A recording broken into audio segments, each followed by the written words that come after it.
Good afternoon, everyone. We're back for another big NASCAR race today. We've got the Coca Cola 600. I'm Chris Durrell. I'm here for Roto Pros, DFSR, and my Patreon page. Joining me today from Roto Pros is Dane Chanel. How's it going today? Going great. Pumped for tonight. Hopefully we get no rain and we get a clean race for us tonight. It's a long one. Yeah, it's the longest race in NASCAR. So one thing that is different here, right off the bat, is it's a 600-mile race. There's going to be four stages instead of the usual three. So we are getting stages of 100, 100, 100, and 100.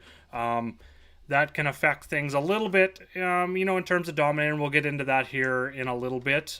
We did have qualifying that just finished here a little while ago. So make sure to get over to RotoPros DFSR or over on my Patreon page and get a copy of the cheat sheet. It's all updated. The model's all updated. I've got my first, I believe, 8 to 10 core picks on there, ready to go, ready to build some lamps once we get done this here. If you're not a RotoPros member, I'm just going to drop a link in chat here, rotopros.com/sign up. If you go over there today, get your free trial. 3 days if you're on a weekly membership, or 7-day trial if you're on a monthly or yearly membership. And if you use promo code Chris today, you're going to get 50% off after that trial. So, what is the first thing that's really stood out to you after that qualifying session today? It's got to be the two value pieces we got in Almirola. Almost just becomes a lock at 75. Not much damage to his car, so he's staying in the same car. And I'm not building. I'm not mass multi-entering today, so I'm locking him in, and I think I have 7 lineups, so I'm locking him in starting 40th. There's no way around it. And then Matt DiBenedetto starting 33rd, going to a backup car. It'll be interesting to see if they have it ready for him. But starting 33rd, there's not a ton of downside. If he can get us a top 15, 20, he's going to be good, I think, for us. Yeah, I had originally said in chat, I think he qualified 20th at the time when he had that damage, and I was saying that I was going to fade him, but starting 33rd, he's only losing 7 places right off the bat, and he's definitely better than 7 cars that are going to be out on the track, even in that backup car.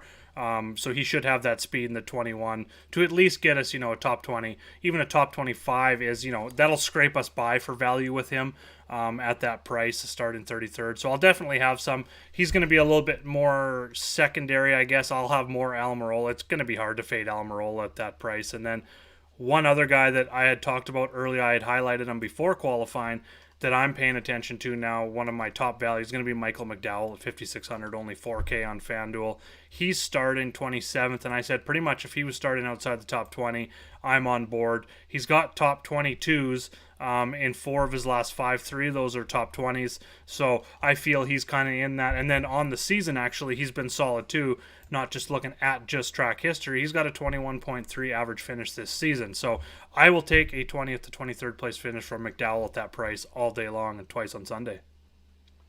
Yeah.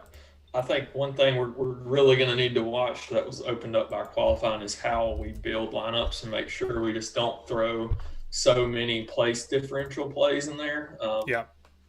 Ryan Blaney, I don't know what's going on with him over the last couple of weeks, but he's struggling a little bit. 26th. I didn't get to see his qualifying lap today, but he's back there as a place differential play. Harvick, 22nd. But he's so high priced, you're not going to be able to get a bunch of dominators in your lineup with him. I guess you could classify him as one.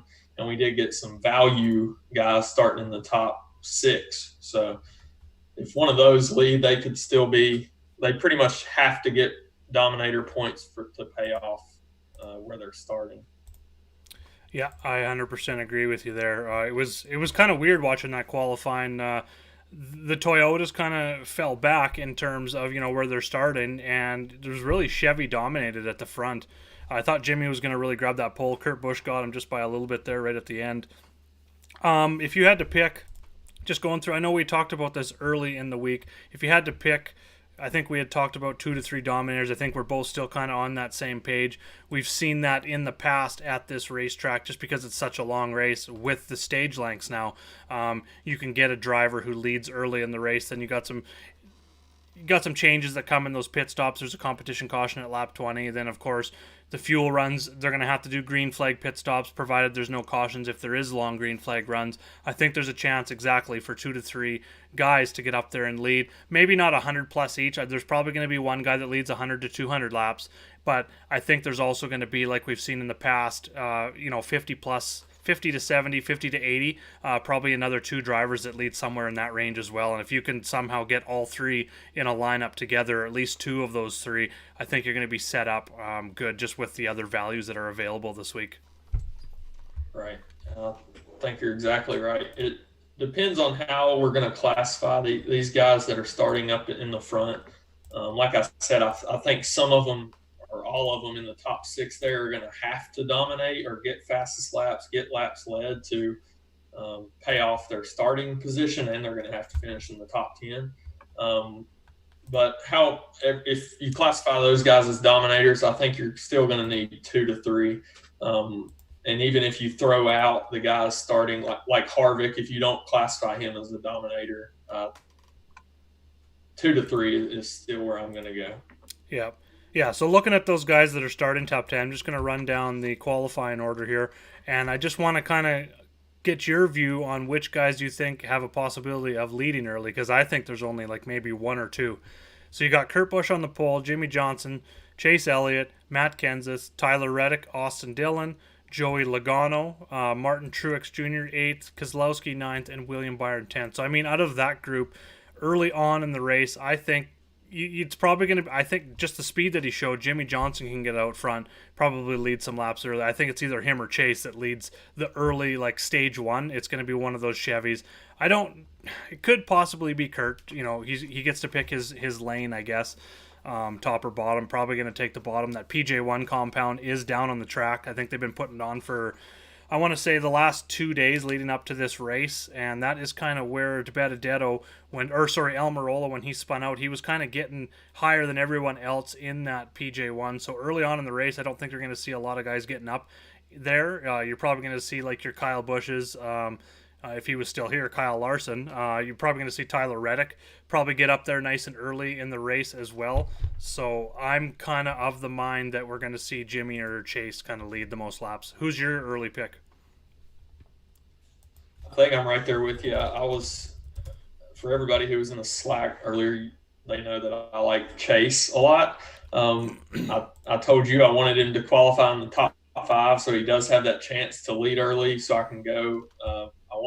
My initial thought is I wanted to go a Chase Truex build for my main lineups, and where they're at, I can still do that. I think Chase or Jimmy is going to lead early in this race.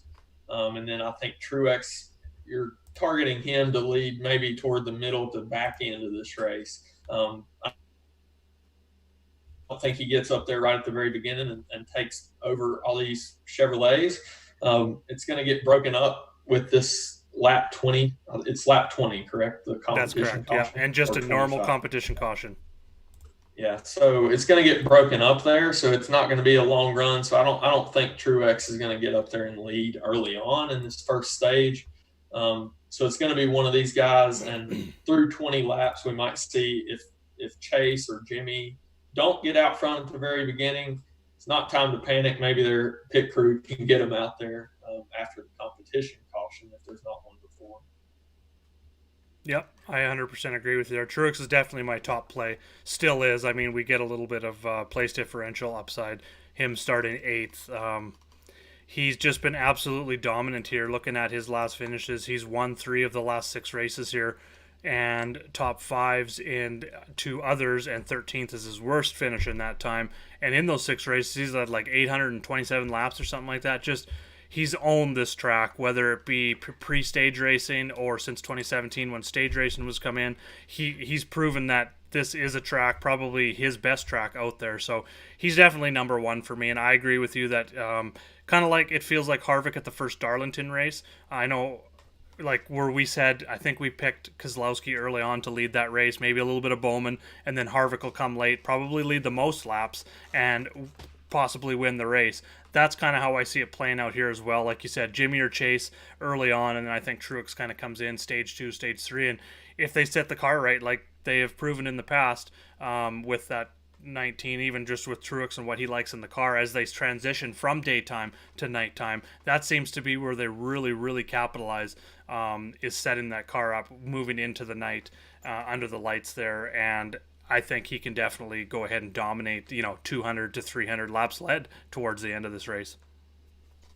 Yeah, I do too. I don't think we were talking earlier in Slack too. I don't think we're going to see any of the anything like the years that Kyle Busch led almost all the laps, or Truex led all the laps, especially with no practice or anything, a green racetrack. I don't think we're going to see that. So we'll be broken up. We're not going to have any dominators that just. It's definitely not going to be a one dominator race. Let's just no. No, yeah, there was the race. I think that was 2 years ago, or 2017 Coke 600, where Kyle led 370 or something. Then Truex, before the stages, he led 392 of 400 laps. Yeah, I don't see that happening this race. There's just too many variables. Like you said, there's been no practice. They've had a long layoff. To stage racing in there as well. There's just too many things mixed in where I don't see one driver leading 200 plus. Like I said, I think we're right there with one driver maybe 100 to 200, and then two other drivers 50 plus kind of in there. And like I said, if you can get all three of them, like if you can get Jimmy Johnson and Truex in a lineup together, which it's very easy to do. I mean, Truex is only fourth in pricing, which that's the first thing that stood out to me this week overall was Truex's price after dominating this track. And actually Toyota finding speed after coming back from the break. Even early in the year they struggled.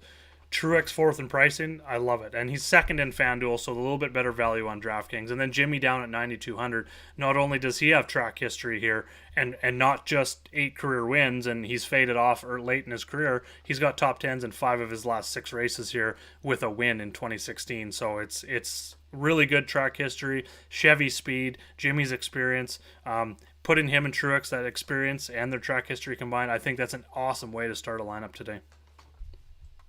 Yep, it's going to be tough for me to decide between, and I'll have some of both across my lineups, Truex and Jimmy or Truex and Chase. I feel like whichever one of those gets out and leads early on might be the one of the two that pays off. I don't know if both possibly could. It's such a long race. Yeah. One could lead later on or something, but I think you're going to have to pick between one of the two if you're going higher up. Yep. And then we got a question. We're talking about our Dominators and the Dominators that we like. Those Dominators are expensive, of course. Like I said, putting Truex and Jimmy together, or Truex and Elliott together, Elliott and Jimmy, whichever way you go. If you're picking 2 of those, maybe even 3, you might be able to possibly get 3 because 2 of them are below 10 grand. Who are your favorite guys below to kind of pair them with? I guess let's start with maybe like a cash game, more safe perspective. There's 2 that I'm looking at. I talked about him already. Is Michael McDowell at 5,600. I don't think he has huge upside by any means, but a top 20 to 23rd place finish where he's starting, I will take at 5,600. 4K on FanDuel. I love that play. Minimum price almost. And then Daniel Suarez is someone who didn't stick out before, but he definitely does now, starting 37th. I think he's more in the lines of like a 25th to 30th place car at the end of the day, but starting 37th, that is enough value for me at 6,100, 4,500 on FanDuel, where I can trust that to pair with some of those big boys. And he comes back here with an 18th, 15th, 6th, and 11th. I know this is different equipment, but just seeing that even with that good equipment and not that much experience in the Cup Series when he came in, that just seeing that all 4 top 20s in his 4 trips to Charlotte here, I really like Suarez at that price. Yeah, I think you are. Oh, my dog's barking there. I think for cash games you're right on McDowell and Suarez. For tournaments, there's a lot of guys in there that you can kind of mix and match with. Ryan Preece is a possible one. I'll just start throwing some names out there. Cole Custer, LaJoy. He's on the fringe, starting 24th. I mean, he's probably got to finish in the top 20. He's cheap enough that I think he's got to get in the top 20 to pay off 5,400. And that's as far down the price range that I would go. That's as far down as I'll play anybody. But there's a lot of guys in there you can mix and match. I'm still not 100% sure on my favorite Custer kind of stands out in the He does. equipment that he's in back there in 28th for tournaments. Another guy, he's fairly cheap. He's under 7K. He's starting a little too far forward probably for me. But Ross Chastain, I've heard a lot this week about that car is a Chip Ganassi car that was set up, and even reports that it could be one similar to 42. the other two. And Yeah. they're qualified in the top 5. He's probably a little higher than we would expect. Is he starting too far forward for you, or are you willing to take the chance that car is as good as they hope it to be?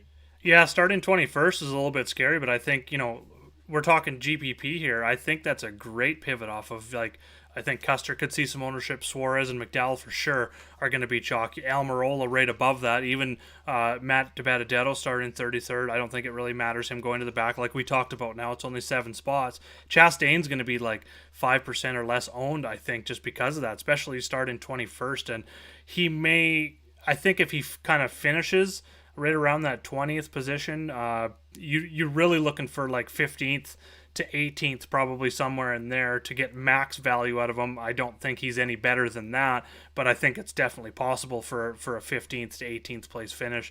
And I would even take, at the end of the day, if he finishes 20th, 21st, right where he's starting, I think that's fine. It's not going to kill you, especially if it's really low owned and you get like an Almirola who crashes, or DiBenedetto that has a bad day, or Custer has a bad day. If two of those other value guys have bad days, I don't think we need max value out of Chastain at that starting position. Right. And I was disappointed. He's not as cheap as he has been, but Tyler Reddick, I was disappointed that he was starting top 5. Yeah, that's very hard to start him. That's an auto fade for me, honestly. Yeah, I can't see a way he gets there. I don't see him dominating the race. Which I don't see him finishing his top 10. teammate is right there. That's pretty impressive. Those RCR cars, we haven't seen this out of them, especially in the last few years. 5th and 6th starting spots, or whether that rolls over, they look good last week too. Yeah, that's some impressive speed out of them.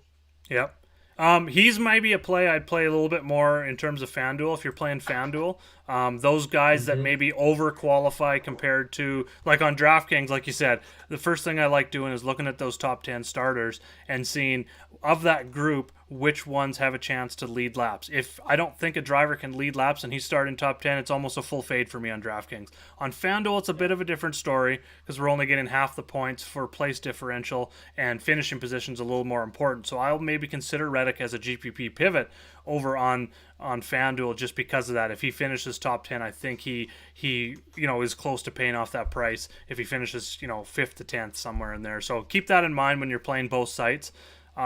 Next question we got here, I want to know your thoughts on, or I do too, but M Bud 38 wants to know Jones or Blaney. Oh, I think it's Blaney for me. Really? That price tag is absolutely insane. He's been great all year until last week, and I'm not sure what the deal is, but 26 to 8,100 for him. We're used to seeing him closer to the 9K. I think he's going to be pretty heavily owned for me in my pool. See, and this is where I think we're going to be. This is like our side bet area because I'm on Jones. There we go. It's more GPP. I won't have either in cash games if I'm playing, like a safe cash game lineup or single entry or anything like that. I do like Jones starting 14th. Just because for an ownership standpoint, I think he's going to be a little bit lower owned, starting 12 places ahead of Blaney. I think Blaney's going to see more ownership. So that's really one of my GPP pivots is all. And I've just been on Jones quite a bit lately. He's been just rock solid on that team. It's like there's kind of got a fire under his ass. It seems like he could be the next guy on that JGR team that's punted for the next up and coming driver type thing. So kind of feels like he's got that. Although he's coming off a 40th here, so I just think he's going to be one of the lowest owned in that mid range for sure. So that's kind of the way I go. And then the other question from David is Kenseth. What's your thoughts on Kenseth today? You got any of him? I'm 7 lineups. I don't think I'm going to get there. That car is great. He's starting 4th. He could possibly lead some laps. He's probably ranks fourth for me out of that top six, behind the right where he's starting, I guess. But Yeah. I don't see him leading laps over Chase, Jimmy, and Kurt. Um, but he definitely could. I wouldn't X him out if you're playing more lineups, more than say 10 lineups.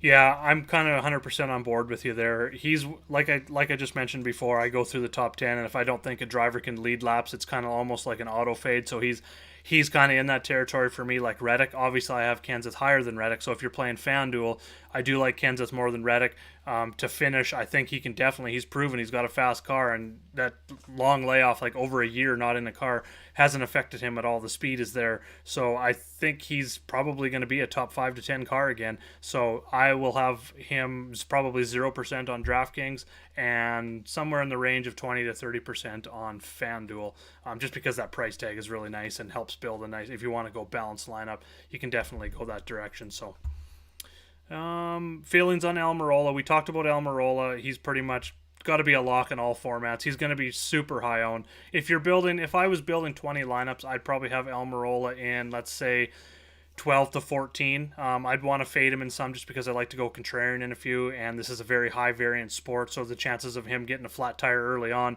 hitting the wall, falling a lap or two down, not necessarily out of the race, but falling a lap or two down and really not hitting a whole bunch of value. Like, I know the chances of him finishing 35th to 40th are very, very low. The chances of him finishing top 20 are very, very high. Hence why he's going to be super high owned.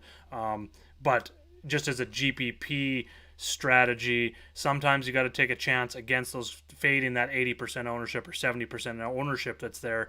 So for me, he's going to be a lock. I've got 12 lineups, and I think he's going to be, right now I've got him in 8. Probably going to be in 9 here by the time I'm done this video. Yeah, I think he's going to be in all mine. If it burns me, it's going to burn a lot of other people. But that 20%, like you said, could possibly take it down. It's just not for me personally. Yeah. And then Logano is another driver someone mentioned here that we haven't discussed. I actually like Keselowski and Logano as, I think, like you're going to see Truex, Harvick, and then going down to Bowman starting 12th, even Jimmy possibly as a Dominator.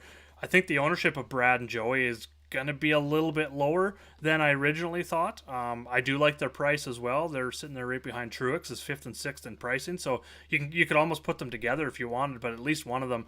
I'm definitely going to have some of both of them starting 7th and 9th. Sorry, Logano and Keselowski. I think there's a chance they can lead laps. They've proven it in the past. And something I did like to see during that qualifying session when Logano was out there, they're showing that that virtual on the right-hand side of the screen. They show Jimmy's lap, and then they show where Logano's car is in relation to it during the lap. And Logano was catching him. If it went another half lap, I think Logano probably would have passed Jimmy. His lap time anyway, because he was gaining on him the whole lap on that virtual thing on the side of the screen. So I really like seeing that. So I probably like Logano over Keselowski, but I'll definitely have some Logano today for sure. Yeah, I don't mind him. Did you get to see Ryan Blaney's lap? Because I as missed. you were talking about them, they're starting seventh and ninth, his teammates, and I don't know what happened to him during his, but I didn't get to see it. I missed don't that know if one. he just messed a corner up or what the deal was. Yeah, I missed the 12 car going around. Just going through the questions here. And Dwight asks, any idea who's in the race trim and who was in qualifying trim during qualifying? They're not going to tell us that. We're not going to ever get that information. You can kind of make assumptions based on speed. That could be a thing with Blaney. Maybe the Blaney's car, maybe he went ahead and put that, instead of having that fast, they set up the car so that they could have good long run speed and maybe get up front earlier rather than track position. Looks like possibly Kurt Busch and the Chevys were definitely on board with track position for this qualifying session. So that's something we got to think about as well. And I know with Toyotas for sure, that's something they seem to always do with their setups. For a while now, we've seen Truex and Kyle Busch and to a point, Eric Jones and Hamlin not qualifying great, but by the time they get going on the long runs, I know we talked about this in chat this morning as well, they've been very good in the long runs. The long green flag runs have definitely benefited those Toyotas, and we've seen it last I was going to say last week, but it was Wednesday. I love all these races grouped together. It's great. So, but that's kind of what I'm looking at. I don't know for sure what cars were long run setups and which ones were there, and I really don't think we're going to get that information out of them, unfortunately. Right. Last year, I mean, it was mostly always the Chevrolets that seemed like they had to be in qualifying trim, right? So Yep, I don't know that exactly. they would have changed this year, and they're all up front. So Yeah, that's exactly. just my personal thoughts is they are, and I know the Toyotas, like you said, are hardly ever in, and the Fords seem to vary, but based on today, it looks like they weren't. Like, who knows? We'll never get Yep. that info. Yeah, exactly. They're not going to give that, especially when they've been off. And some weeks you can tell a lot more in terms of what their practice speeds were, what their 10 lap averages were, and then compare it to what their qualifying run. And if something seems off or slower than we've seen in practice, you can be like, okay, well, definitely they don't need to tell us that they're out there doing what trim they're in or whatever. But we can definitely, this race we're not going to know. But so that makes it a little tough as well, and that's kind of where Truex, where we kind of decided that both of us feel that he's going to come on later and possibly lead the most laps out of everyone. So, unfortunately, yeah, we're not going to get that information. So, someone sleeping 97 GTS, okay to fade Bush. I don't know which Bush you're talking about in cash games.